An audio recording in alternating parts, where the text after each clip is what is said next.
Saatnya ormas Islam bangkit dari mobilisasi massa menuju partisipasi politik aktif. Kasus mobilisasi politik adalah lumrah dalam praktek politik bangsa ini. Di masa lalu, selama Orde Baru berlangsung, mobilisasi politik selalu dilakukan oleh penguasa, tahu sendiri siapa dia, Orde Baru. Di bawah Presiden Bapak Bapak Soeharto dan kroninya, agar dapat terus berkuasa. Misalnya mobilisasi itu dilakukan kepada para pegawai negeri sipil atau PNS maupun aparatur negara yang lainnya, TNI dan Polri misalnya. Selama reformasi, praktek mobilisasi itu tetap saja dilakukan oleh seluruh konstituen politik, terutama oleh mereka yang sedang berkuasa. Setiap ada kelompok atau organisasi yang memiliki massa untuk dikonversikan menjadi suara, maka pastilah akan menjadi rebutan untuk dimobilisasi. Dalam konteks organisasi keagamaan misalnya, pandangan kita akan terarah pada dua ormas terbesar keagamaan yang ada di Indonesia ini, yaitu Nahdlatul Ulama atau NU dan Muhammadiyah terkait mobilisasi politik ini.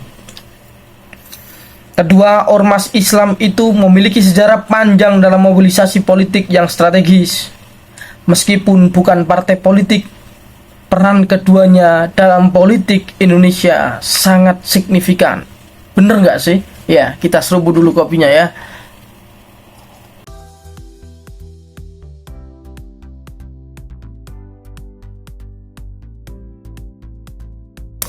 Lanjut, mari kita lihat peran strategis kedua organisasi tersebut. Dalam dunia pendidikan kontribusinya jelas sangat besar bagi negeri ini.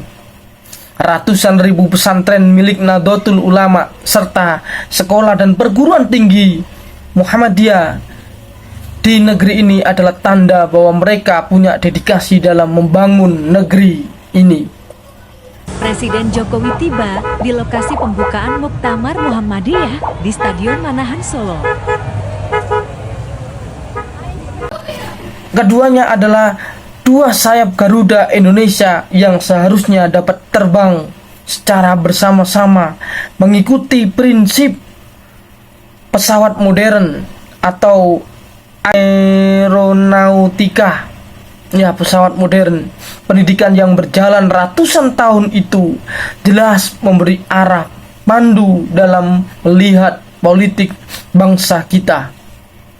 Maka sudah saatnya kiranya potensi besar warga Nahdlatul Ulama dan Muhammadiyah tidak lagi hanya berguna sebagai bentuk mobilisasi politik, namun mesti bergerak naik kelas menjadi bentuk partisipasi politik yang lebih rasional dan beradab. Menuju partisipasi politik, sahabat-sahabatku sendiri tahu semua, NU memiliki massa besar yang sangat potensial untuk dimobilisasi secara politik. Tokoh-tokohnya terdahulu juga ikut mendirikan dan menggagas secara aktif membangun bangsa dan negara ini. Mereka memiliki cara pandang yang positif dalam melihat bangsanya dan selalu mengambil posisi moderat dalam pergaulan sosial. Dalam catatan beberapa survei, ada beberapa hal yang membuat NU menjadi ormas potensial untuk digandeng dan memiliki modal utama untuk pembangunan nasional.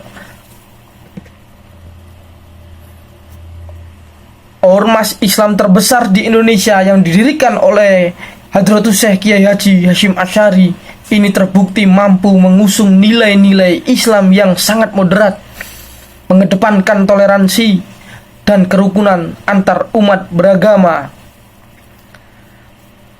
Modalitas ini dapat dikelola secara baik jika dibarengi dengan pembangunan pendidikan yang lebih berkualitas dan pembangunan ekonomi yang berkelanjutan. Jaringan pesantren yang luas membuktikan bahwa peran organisasi dalam mendidik warganya memiliki fungsi strategis. Hanya saja jaringan pesantren yang tumbuh dalam tradisionalitas itu perlu terus didorong menjadi lebih rasional.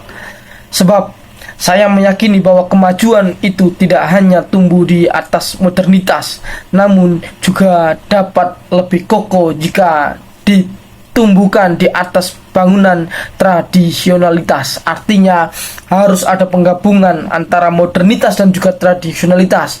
Dalam bahasanya adalah al-muhafadzatu ala qadimi soleh wal afdu bil jadidil aslah, mempertahankan budaya lama yang masih baik dan mencari budaya baru yang lebih baik.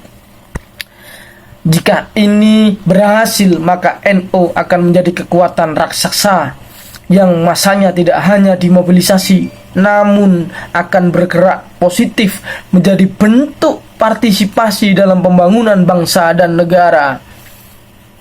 Namun demikian dibutuhkan garis dan komando yang tegas dalam setiap level kepemimpinan agar warga Nahdlatul Ulama dapat meningkatkan peran partisipasi yang lebih aktif bagi bangsa dan tidak hanya dimanfaatkan ketika pemilu, namun ditinggalkan begitu saja setelah pemilu usai.